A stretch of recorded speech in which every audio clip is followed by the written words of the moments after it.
Hello guys, आज के हम इस टॉपिक में डिस्कस करेंगे HTTP 1 versus HTTP 2 versus HTTP 3। मतलब इन तीनों को जो है ना फर्दर जो है ना डिस्कस करेंगे वन बाय वन। अब बेसिकली HTTP होता क्या है, इसके जो एब्रीविएशन है वो ये है हाइपर टेक्स्ट ट्रांसफर प्रोटोकॉल। और ये किस पर्पस के लिए इस्तेमाल किया जाता है, ये बेसिकली फाउंडेशन है डेटा कम्युनिकेशन की ऑन दी वेब। मतलब कि फाउंडेशन है डेटा कम्युनिकेशन की वेब पे। मतलब इसके थ्रू जो है ना डेटा कम्युनिकेट होता है वेब पे। ओवर टाइम मतलब के टाइम के साथ साथ जो है ना ये इवॉल्व हुआ है। मतलब कि इसकी स्पीड में, इसकी एफिशिएंसी में और इसकी जो सिक्योरिटी है ना उसके अंदर जो है ना एडवांसमेंट आई है ओवर द टाइम, मतलब टाइम के साथ। और जो है ना इसको कम्युनिकेशन पर्पस के लिए इस्तेमाल किया जाता है ऑन दी वेब पे। तो ये होता है HTTP।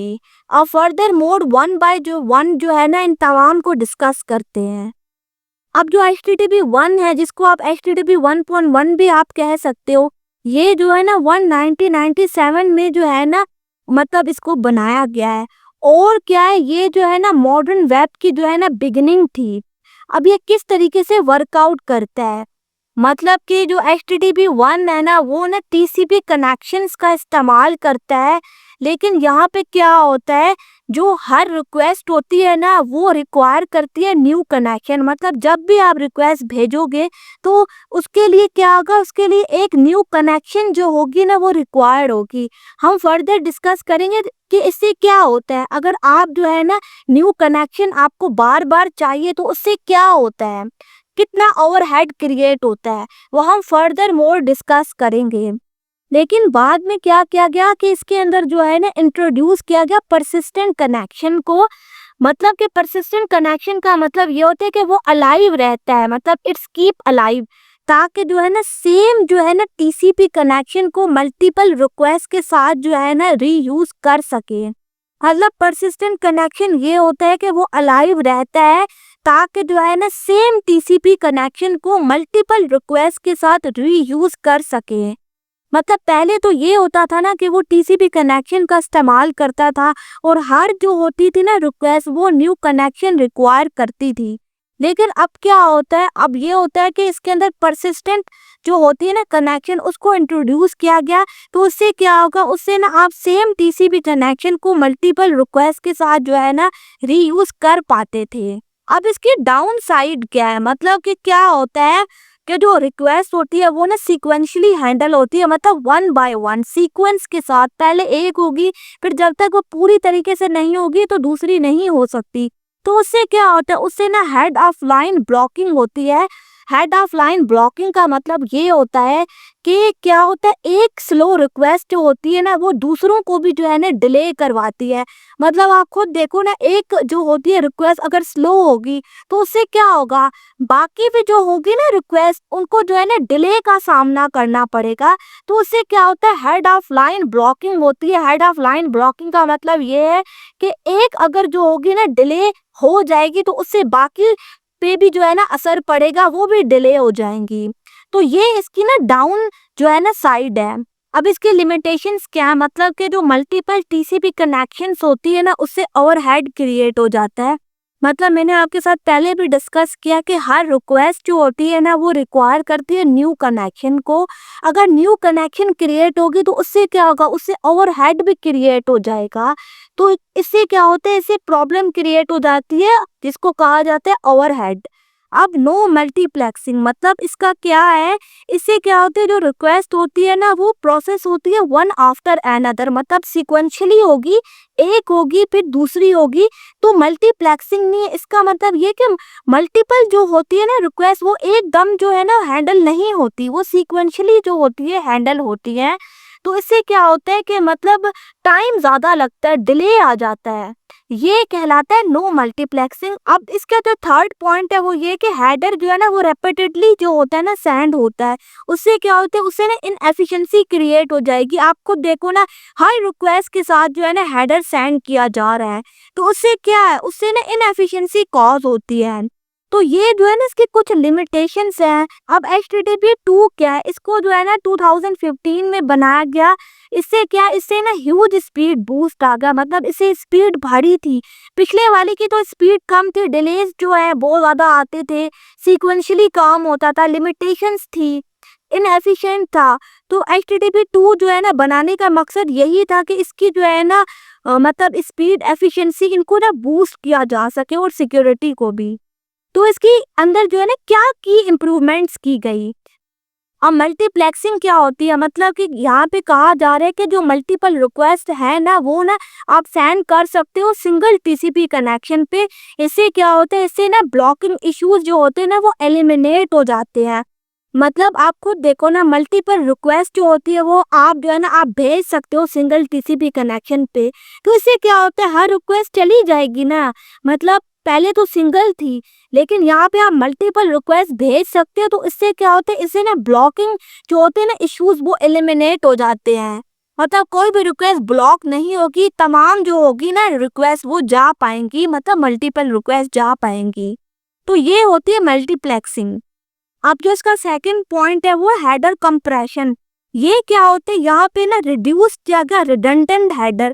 मतलब वहाँ पे HTTP 1 में क्या था कि वहाँ पे हेडर बार बार जो है ना जा रहा था, सेंड हो रहा था, तो उससे इनएफिशिएंसी कॉल हो रही थी। लेकिन यहाँ पे क्या किया गया, यहाँ पे जो है ना रिडंडेंसी जो है ना वो रिड्यूस की गई हेडर की, ताकि जो है ना इसकी एफिशिएंसी को ना इम्प्रूव किया जा सके। तो यहाँ पे हेडर को ना कंप्रेस किया गया।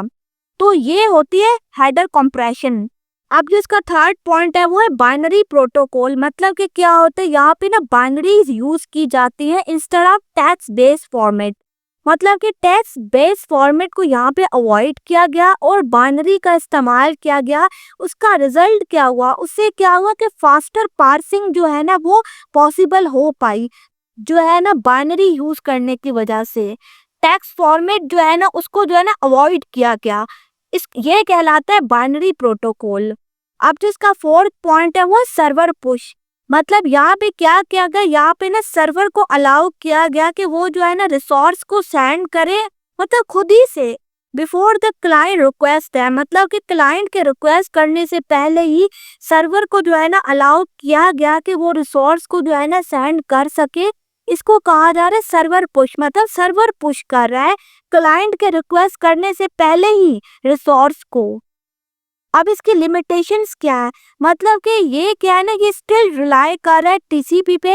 इससे क्या होता है, हेड ऑफ लाइन ब्लॉकिंग तब भी जो है ना हो रही थी, लेकिन अब भी होती है एट द ट्रांसपोर्ट लेयर। मतलब ट्रांसपोर्ट लेयर पे अभी भी जो है ना हेड ऑफ लाइन ब्लॉकिंग जो है ना वो अकर होती है, क्योंकि ये जो है ना TCP जो है ना वो जो है ना यूज कर रहा है। लाइन ऑफ हेड ब्लॉकिंग क्या होती है, डिलेज आते हैं।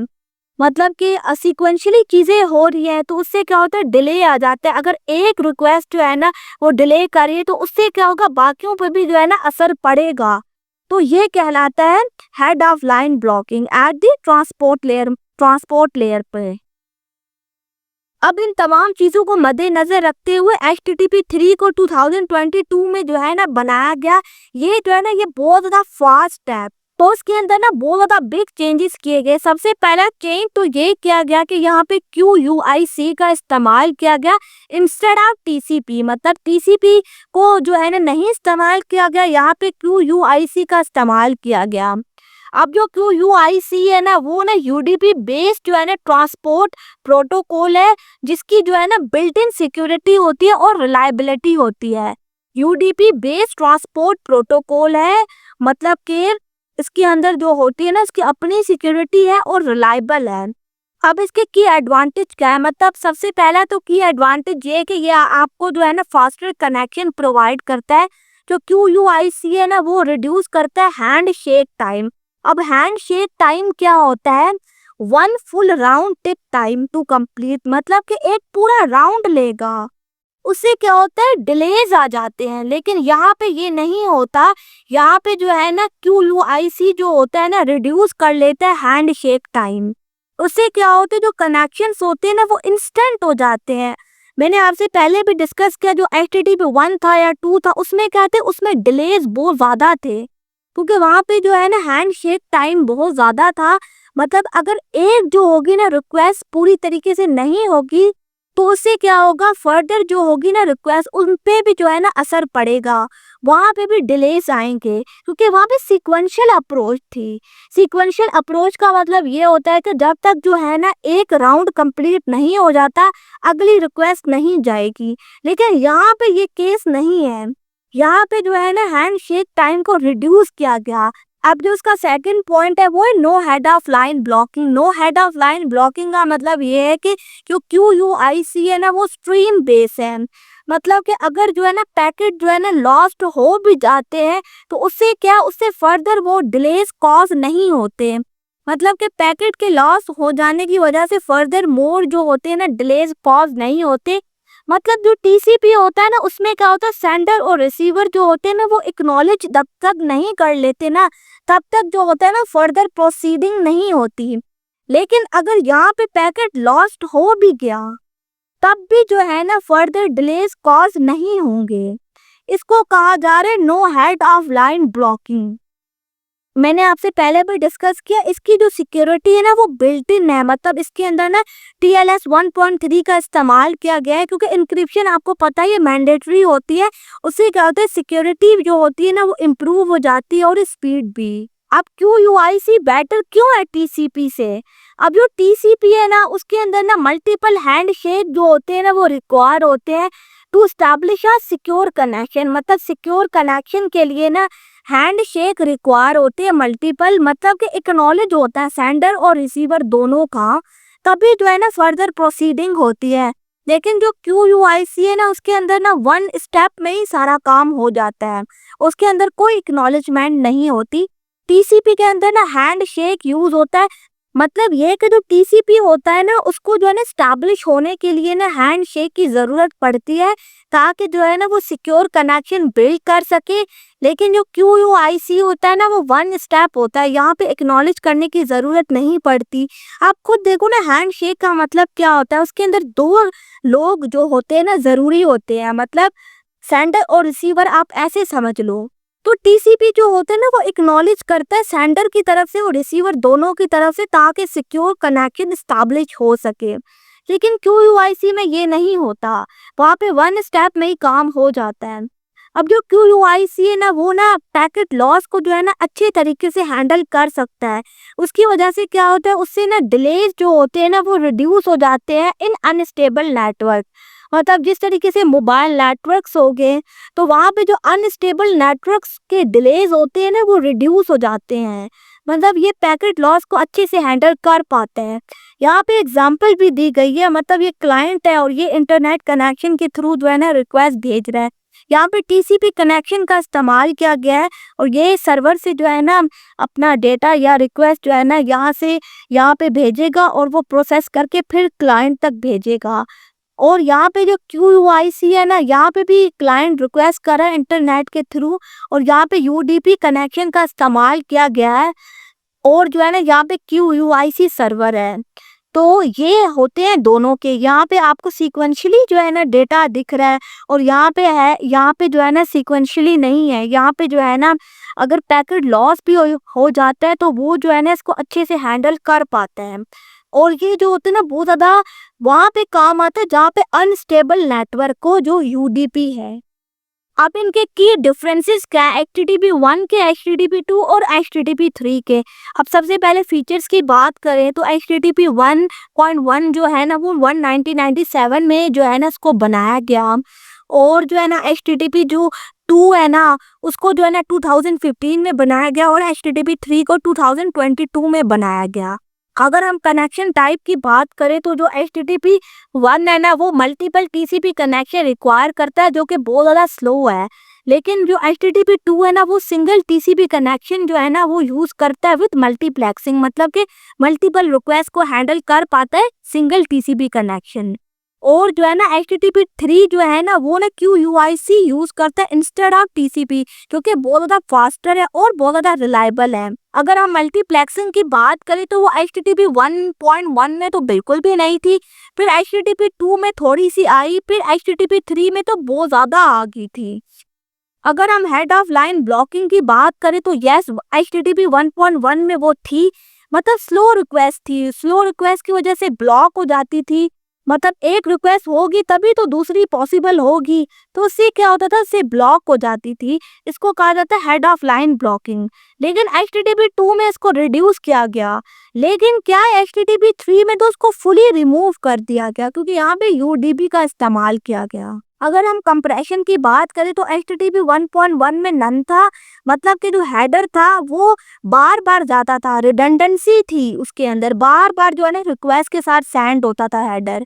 लेकिन HTTP 2 में एच पैक यूज किया गया और हेडर को ना कंप्रेस किया गया। और जो है ना HTTP 3 में फर्दर इन्हांसमेंट करके क्यू पैक यूज किया गया, जो कि बहुत ज़्यादा एफिशिएंट कंपैरिजन है। अगर हम ट्रांसफर प्रोटोकॉल की बात करें तो HTTP 1.1 TCP यूज करता है, HTTP 2 जो है वो भी TCP का इस्तेमाल करता है। लेकिन जो HTTP 3 है ना वो QUIC का इस्तेमाल करता है, जो कि UDP बेस है। अगर हम सिक्योरिटी की बात करें तो यहाँ पे ना ऑप्शनल TLS था, मतलब ज़्यादा सिक्योर नहीं था।